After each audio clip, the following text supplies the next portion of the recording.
Hello children, today in EVS 2 for Standard 4, we are going to learn lesson number 9, Pratapgarh makes history. Adil Shah perturbed. Perturbed means disturbed. The court of Adil Shah at Bijapur was passing anxious days due to exploits of Shivaji. The Sultan summoned all his Sardars to court to take stock of the situation. All the Sardars, including those known for their exploits and those comparatively unknown, attended. Badi Sahiba, the Dowager Queen, who personally looked after the Adil Shahi administration from Bijapur, was also present. The one question before the assembly was how to bring Shivaji to book and break his revolt. Badi Sahiba asked a straight question to her Sardars. Tell me, who is willing to march against Shivaji and put an end to his rebellion? The court became silent. Everybody sat quietly in his place and started looking at the next person. For who would dare accept the challenge of fighting Shivaji? Just then, a giant of a man came forward and bowed respectfully before the throne. His name was Afzal Khan. The Khan accepts the challenge. The Khan accepted the challenge and picked up the betel leaf from the salver as a mark of acceptance. Shivaji, who is Shivaji? He said, I shall arrest him and bring him here, or if that is not possible, I shall bring his dead body. Afzal Khan was one of the mighty Sardars at the court of Bijapur. His physical prowess and strength were unbelievable. Prowess means great ability or skill. He could bend a crowbar with his bare hands. He was a past master in achieving his end by any available means. This Afzal Khan had accepted the challenge of bringing Shivaji to court, dead or alive. The court was highly pleased. Everybody thought that it was the end of Shivaji and that he would be brought to Bijapur either alive or dead. Afzal Khan left Bijapur in great pomp.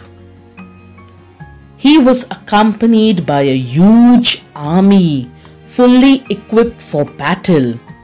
He was previously the Subedar of Vai for 12 years and knew the country well.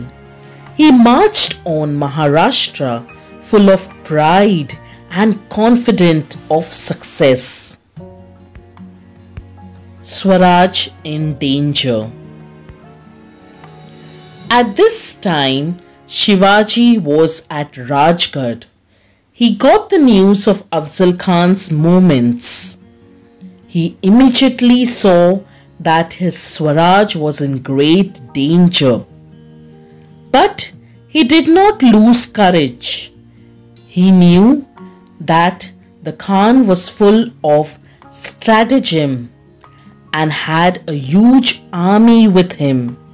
Stratagem means plan or a trick to achieve something. Shivaji's kingdom was very small in comparison, and so was his army.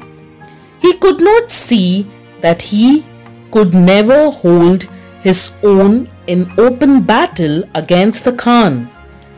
His only hope was in some strategic move that would take the Khan by surprise. In consultation with Jijabai and her blessings, Shivaji Maharaj shifted his headquarters from Rajgarh to Pratapgarh. Afzal Khan's counter move. When the Khan learned that Shivaji had moved to Pratapgarh, he became very angry. He was aware of the difficulties in conquering Pratapgarh.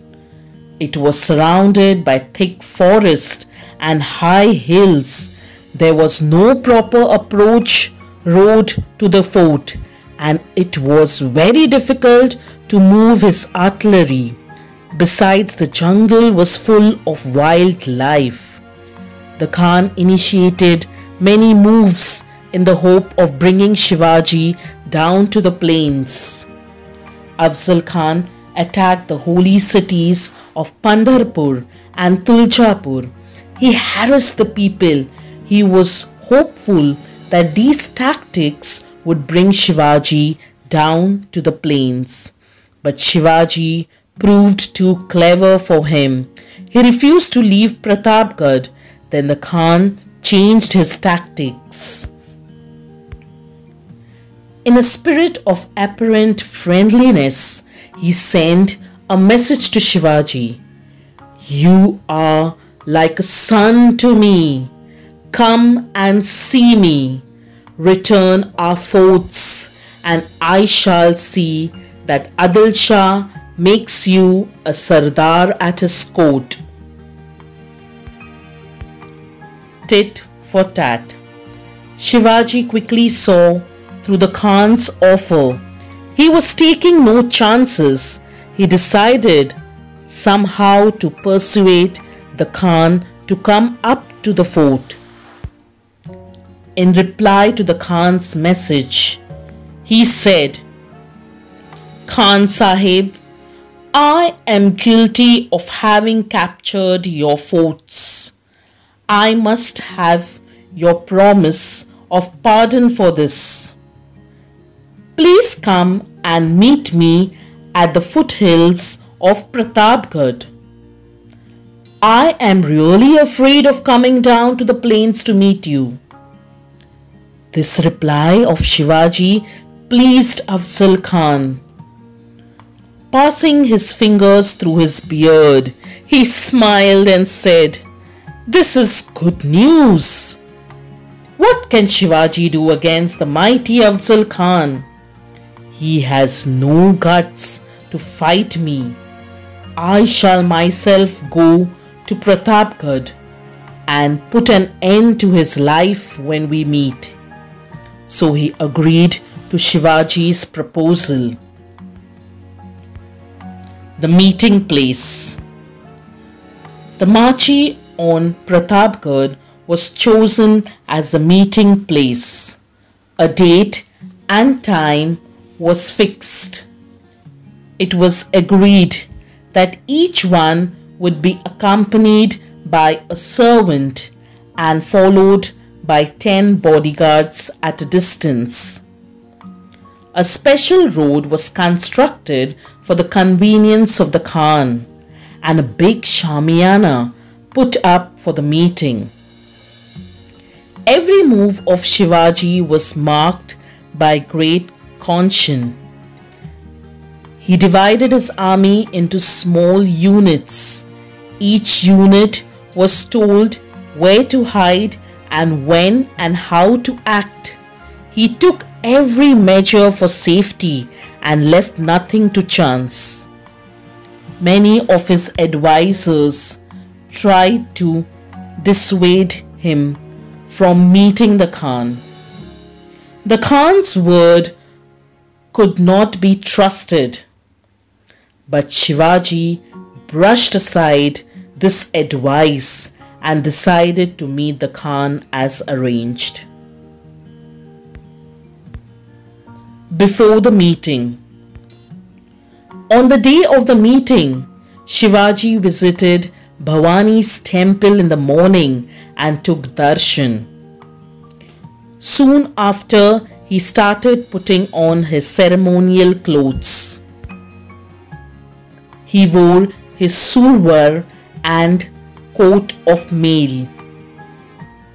Over the coat of mail, he wore a kurta and a flowing robe.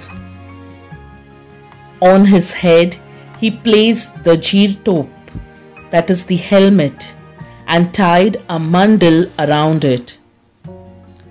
He fitted Vagnak means the tiger's claws, onto the fingers of his left hand. Hidden inside the left sleeve was a bichwa. Bichwa is a type of a drago. And he carried the Dandpatta in his hand. He was now ready to face the Khan. All the Sardars were waiting outside. Shivaji turned to them and said, "Friends, each one of you must carry out the duties assigned to you. I am sure the goddess Bhavani will see that we succeed. But if things go wrong and I am killed, do not lose heart. Install Sambhaji on the Gadi and follow the commands of Ma Sahib." Sambhaji was his son, Shivaji's son. "Fight for Swaraj and extend its boundaries. Make the subjects happy. I shall go now to meet the Khan." He was accompanied by his Vakil, Pantaji Gopinath, and 10 bodyguards, including Jivaji Mahala, Sambhaji Kauji, Yesaji Khan, Krishnaji Gaikwad, Siddhi Ibrahim, and others. When Shivaji reached the Shamiana, he saw that the Khan had already arrived. He was busy planning his future moves.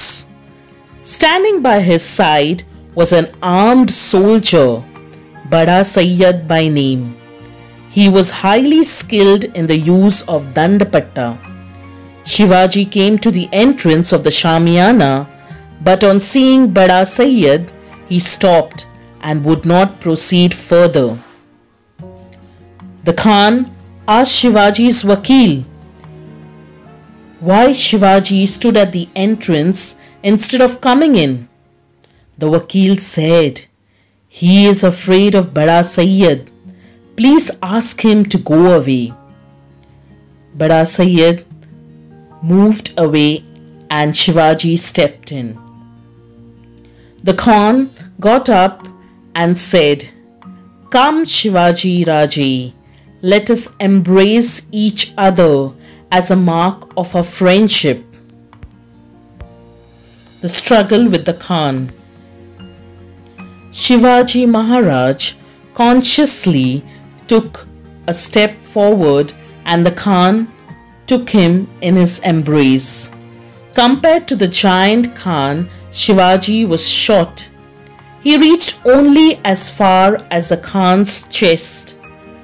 At the same moment, the Khan held Shivaji's neck in his iron grip and stabbed him on the side with his dagger. It tore apart Shivaji's robe, but the coat of mail underneath saved him. Shivaji, knowing that the Khan was trying to kill him, quickly thrust the Vagnak in the Khan's stomach. Drawing out the bichwa with his right hand, he drove it into the Khan's stomach and tore apart his guts. The wounded Khan fell down. Khan's Vakil Krishnaji Bhaskar came forward and attacked Shivaji with his sword, but Shivaji killed him with one stroke of the patta. When Bada Sayyad heard the shouts and noise, he rushed into the Shamiana.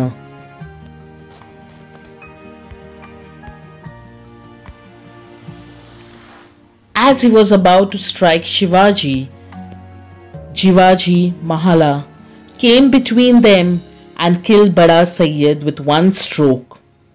Because of Jiva, Shiva was saved, became a common saying afterwards. Samaji Kauji displayed great bravery in this conflict. The route of the Afzal Khan's army. Thus with triumph, Shivaji went up the fort. The gun boomed and gave the signal. On the instant, Shivaji's troops came out of the hiding places and attacked the Khan's army. The Khan's army was completely unprepared for the attack and was caught in a difficult terrain. They could not even run away to save their lives. The Maratha troops chased them in hot pursuit and destroyed the whole of the Khan's powerful army. Fazl Khan, Afzal Khan's son, who escaped with great difficulty, reached Bijapur. His account of the disastrous campaign spread gloom over the whole of Bijapur. Shivaji thus humbled the most powerful Sardar of the Bijapur court. His fame spread everywhere. The songs of his exploits were heard in the hills and valleys of Sahyadri. I hope you all have enjoyed watching the video and understood the lesson. Thank you for watching. Please like, share and subscribe my channel and stay tuned for the next video. Thank you.